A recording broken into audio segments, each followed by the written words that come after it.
Hello guys, welcome back to my YouTube channel. कैसे हैं आप सब लोग। सो गाइस, आज बहुत दिनों के बाद मेरे को मौका मिला है बाहर जाने का और मैं जा रही हूँ काकोसा के घर पे। कहीं और बाहर घूमने तो नहीं जा रही हूँ, लेकिन काकोसा के घर पे जा रही हूँ।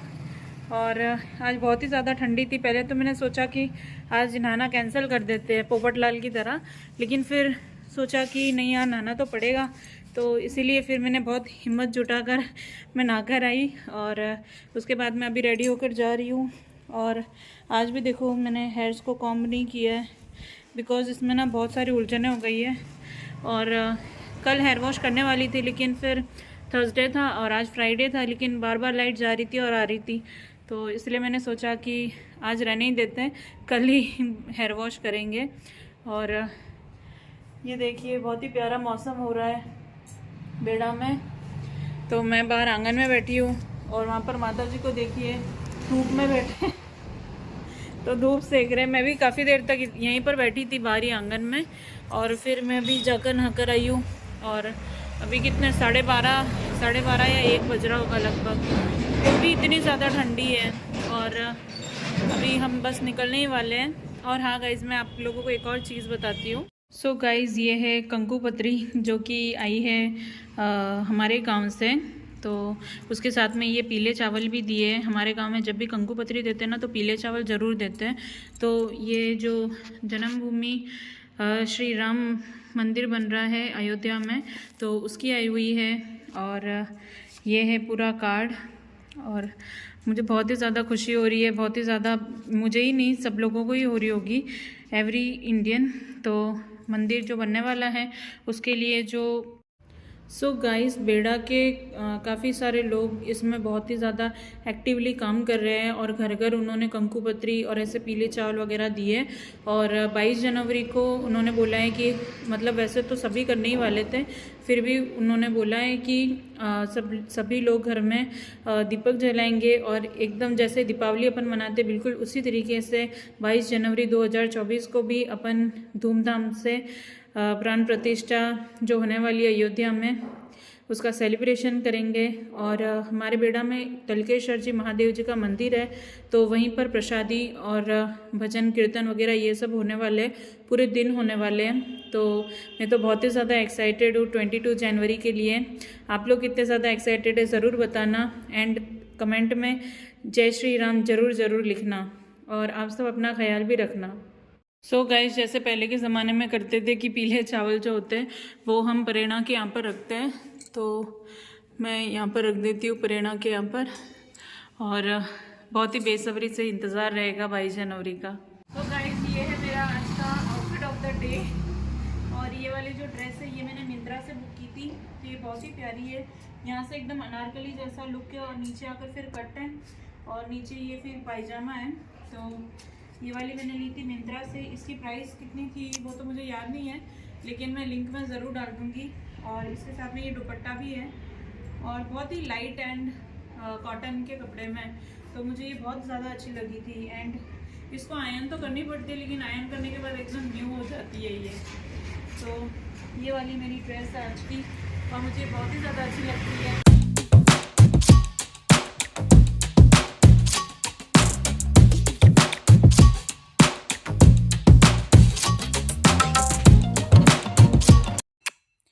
सो गाइस, अब हम पहुंच गए काकोसा के घर पे और ये देखिए संग्राम कैसे मस्ती कर रहा है। वो स्पाइडरमैन और सुपरमैन पता नहीं क्या क्या बनता रहता है। और बहुत ही दिनों के बाद में मैं इससे मिल रही हूँ, क्योंकि मुझे भी टाइम मिला नहीं था इस तरफ में आने का, तो इसीलिए मैं आज इसको भी मिलने के लिए आई थी और किरण दीदी को भी। और बहुत ही ज़्यादा अच्छा लगता है मुझे यहाँ पर आकर। मैं बचपन में भी मतलब है ना, ज़्यादातर काकोसा के घर पे ही रहती थी। और यहाँ पर देखो ये बन गया है डॉक्टर। तो बहुत ही ज़्यादा अच्छा लगता है गाइस मुझे तो छोटे बच्चों के साथ में खेलने में।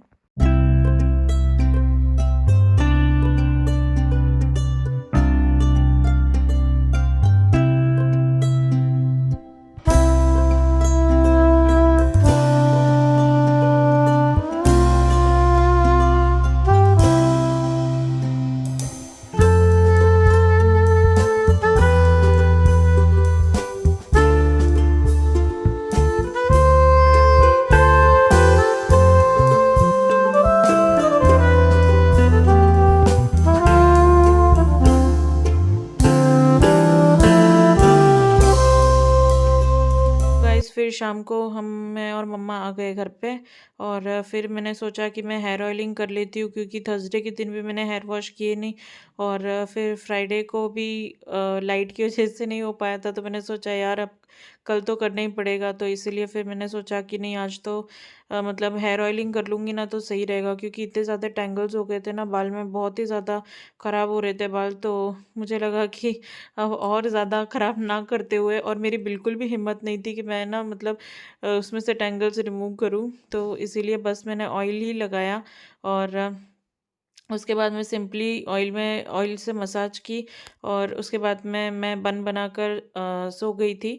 और गाइस, हम शाम को जब घर पे आए तो मतलब है ना, मुझे इतना ज़्यादा अच्छा लगा। मेरे बड़ी मम्मा और मेरा भाई दोनों आए थे, और जो माँ आशापुरा है हमारे कुलदेवी, उनका प्रसाद लेकर आए थे। वो 2-3 दिन पहले गए थे नाडोल, तो उसी वजह से वहाँ से प्रसाद लाए थे मेरे लिए। तो वो भी मैंने खाया। और मैं और मेरा कज़िन ब्रदर है निक्कू, तो हम दोनों फिर पानी पूरी खाने भी गए थे। तो वो सब मैं शूट नहीं कर पाई, लेकिन बहुत ही अच्छा लगा शाम के टाइम में मुझे।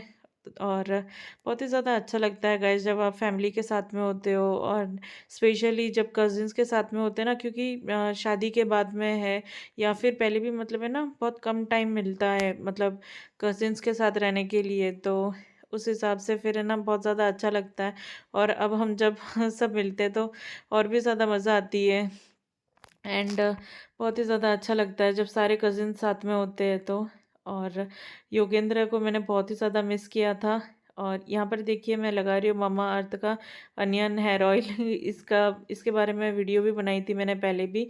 तो ये वाला ऑयल है ना, मुझे बहुत अच्छा लगता है, इसकी अरोमा भी बहुत ही ज़्यादा अच्छी है। तो बहुत ही अच्छे से वर्क भी करता है ये हेयर्स में। एंड इसके पहले ना मैं पैराशूट का कोकोनट ऑयल यूज़ करती थी, वैसे अभी भी करती हूँ, लेकिन अब ज़्यादातर मैं मामा अर्थ का ही प्रोडक्ट यूज़ कर रही हूँ, ये अनियन हेयर ऑयल वाला। तो अब थोड़ा-सा चेंजेस आया है।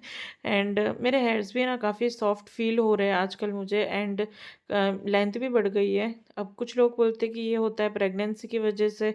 अब किस वजह से होता है ये तो मुझे भी नहीं मालूम, लेकिन अब बाल मेरे मतलब है ना, पहले से थोड़े अच्छे तो होने लग गए, लेकिन यही है कि यार ना, टैंगल्स बहुत ज़्यादा हो जाते, तो थोड़ी देर भी मतलब खुला नहीं रख सकती बालों को। और बेड़ा में ऐसा है ना कि पानी थोड़ा सही नहीं आता है मतलब, तो उस वजह से भी मैं ज़्यादा हेयर वॉश इतना करती नहीं हूँ। और भाई साहब, ठंड तो इतनी पड़ रही है ना यहाँ पर, क्या बताऊँ मैं आप लोगों को। तो इस वजह से अब 3 या 4 दिन के बाद में मैं हेयर वॉश करती हूँ आराम से गाइस। उसके बाद में मैंने लगाया पॉन्ड्स का मॉइस्चराइज़र, क्योंकि हाथ और पैर एकदम रूखे रूखे से फील हो रहे थे। मतलब मैं 2 टाइम तो लगाती हूँ, शाम को भी मैं लगा कर फिर ही गई थी, लेकिन फिर भी है ना, बहुत ही ज़्यादा मतलब ठंडी इतनी ज़्यादा पड़ रही है कि मॉइस्चराइज़र भी बेचारा कितना काम करेगा। तो इसीलिए फिर मैं सोने से पहले भी लगा लेती हूँ मॉइस्चराइज़र, अगर मुझे नीड होती है तो। और आज क्या है, हम बाहर गए थे, मतलब उधर आंगन में ही बैठे थे, तो उस वजह से भी शायद है ना, मतलब स्किन को मॉइस्चराइज़र की बहुत ज़्यादा ज़रूरत थी, तो इसीलिए मैंने लगा दिया। और मैं ये वाला जो पॉन्ड्स का मॉइस्चराइज़र है ना, ये वाला मुझे बहुत ही ज़्यादा अच्छा लगता है। तो पहले भी मैं ये वाला ही यूज़ करती थी, और अभी भी यही वाला यूज़ करती हूँ। मैंने दूसरे किसी पर स्विच किया ही नहीं है। सिर्फ फेस के लिए जो पॉन्ड्स का सुपर लाइट जेल वाला मॉइस्चराइज़र है वो मैं यूज़ करती हूँ। और उसके बाद मैं यहाँ पर मैं कर रही हूँ अपनी वॉकिंग, खाना खाने के बाद में सोने से पहले वाली वॉकिंग। तो यहाँ पर मैं वॉकिंग कर रही हूँ, और आज स्पीड थोड़ी स्लो है, बिकॉज़ ऑलरेडी मैं इतना चल चुकी हूँ पूरे दिन में, तो उस वजह से फिर मैं अब धीरे धीरे ही चल रही थी। और वैसे भी नींद आती है, मतलब आने लग गई थी मुझे, तो इसीलिए फिर मैंने सोचा कि नहीं, थोड़े तो राउंड मारने ही पड़ेंगे, तो इसीलिए बस मैं घर में ही थोड़ा सा ऐसे ही टहल रही थी। इस मैंने काफ़ी देर तक राउंड मारा, और उसके बाद में मैं थोड़ा थक गई थी, तो मैंने पानी पिया 1 गिलास। और गाइस, मेरी जो लास्ट वीडियो थी ना, उसमें मेरे एक सब्सक्राइबर ने मुझे बताया था कि कभी भी प्रेगनेंसी में खड़े होकर पानी नहीं पीना चाहिए। तो मुझे ये कमेंट देखकर है ना, मतलब मुझे मेरे दादाजी की याद आ गई, क्योंकि वो भी हमेशा यही बोला करते थे कि कभी भी खड़े होकर पानी नहीं पीना चाहिए। तो मुझे ना गाइस बहुत अच्छा लगा जब वो दीदी का कमेंट आया। और मतलब है ना, बहुत अच्छा लगता है जब आप मतलब कुछ सही नहीं कर रहे हो, या आपको कुछ पता नहीं है और आपसे बड़े कोई भी होता है तो वो आपको कुछ समझाता है। तो इसीलिए मैंने वो दीदी की बात मानी और उसके बाद मैंने सोच लिया कि मैं हमेशा बैठकर ही पानी पीऊँगी। So thank you for watching my vlog. Bye bye, take care, love you all.